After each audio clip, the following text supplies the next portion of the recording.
पाठ 2 प्रेरणा के पुष्प। लेखक मंडल द्वारा सृजित इस पाठ में 4 ऐसे प्रेरक प्रसंग प्रस्तुत किए गए हैं जिससे हमें सीख मिलती है कि हमें सदैव दूसरों के हित और सुख के बारे में सोचना चाहिए। मनुष्य होने का सहज बोध यह है कि हम ऐसे कार्य करें जिससे अधिक से अधिक लोगों को सुख और आनंद की अनुभूति हो। प्रस्तुत पाठ के दृष्टांत इन्हीं मानवीय भावानुभूतियों को सहज रूप में व्यक्त करते हैं। बुजुर्ग अगली पीढ़ी के लिए फलदार वृक्षों के बीज बोते हैं, वहीं एक बुजुर्ग स्त्री अनजान राहों में सुंदर पुष्पों, छायादार वृक्षों के बीज इस उम्मीद में बिखेरती चलती है कि वह रहे न रहे, आने वाली पीढ़ियों को इन पुष्पों और वृक्षों के उगने से सुगंध और शीतलता मिलेगी। विवेकानंद और बेंजामिन फ्रैंकलिन के जीवनानुभव के प्रसंग मानव जीवन की इसी सार्थकता को संपूर्णता के साथ प्रेरित और आशान्वित करते हैं। इन प्रेरक प्रसंगों में से पहला है, एक बूढ़ा आदमी जिसके बाल सफ़ेद हो गए थे जमीन खोद रहा था। एक नौजवान ने उस बुजुर्ग को परिश्रम करते देखकर पूछा, बाबा यह क्या कर रहे हो? आम का पौधा रोप रहा हूँ, बूढ़े ने कहा। इस उम्र में इसके फल कब खाओगे बाबा? मैं फल नहीं खा सकता। तो क्या हुआ बेटे, तुम तो खा सकोगे ना। मेरे तुम्हारे नाती पोते तो खाएंगे। देखो वह अमराई मेरे दादा ने लगाई थी तो उसके फल मैंने खाए। मैं यहाँ आम का पौधा लगा रहा हूँ, इसके फल मेरे नाती पोते खाएंगे।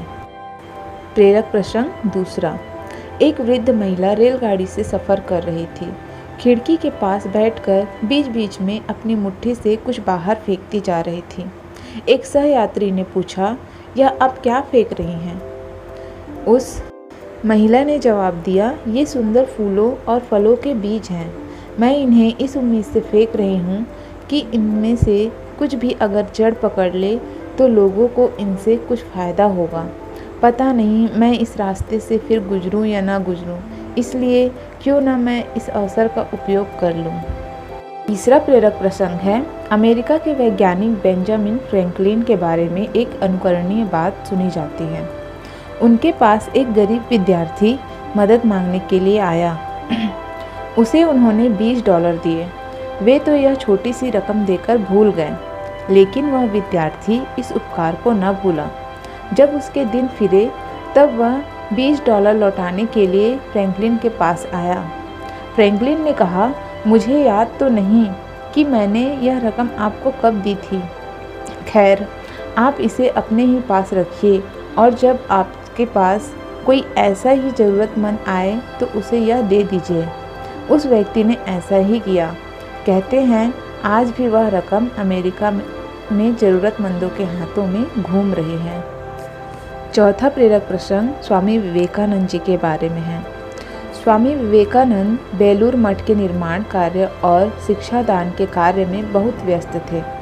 निरंतर भाग दौड़ और कठिन श्रम करने के कारण वे अस्वस्थ हो गए थे। चिकित्सक ने उन्हें वायु परिवर्तन तथा विश्राम करने पर जोर दिया। विवश होकर वे दार्जिलिंग चले गए।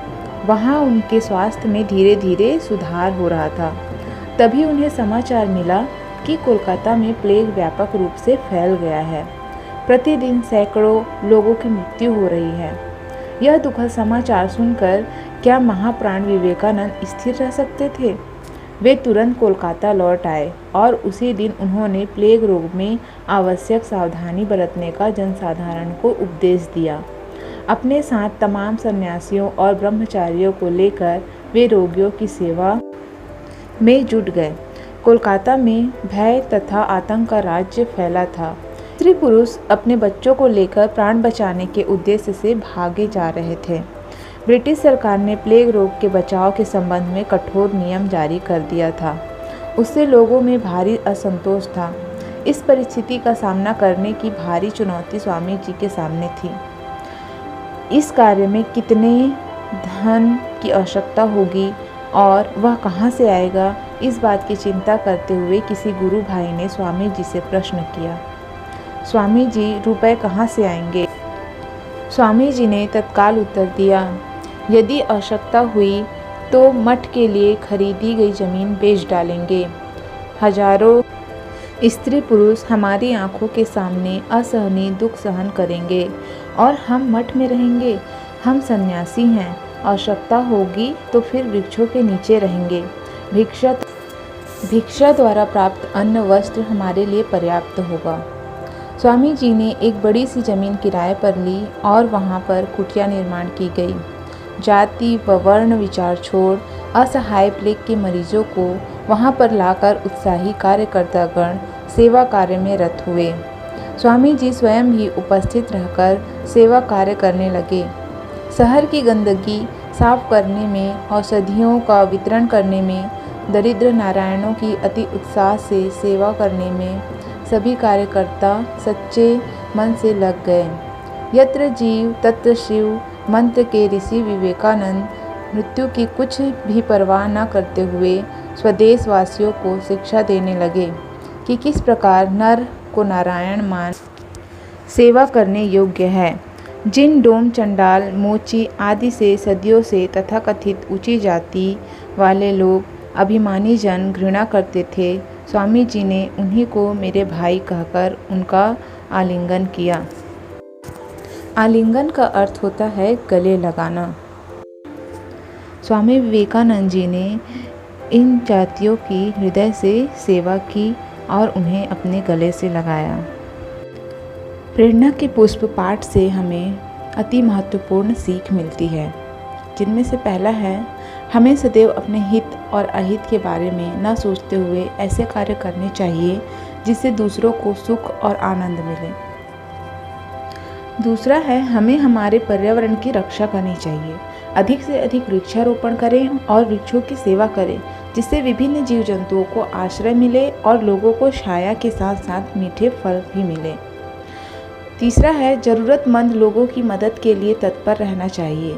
अगर आज हम दूसरों की मदद करेंगे तो उसका फल हमें अवश्य मिलेगा।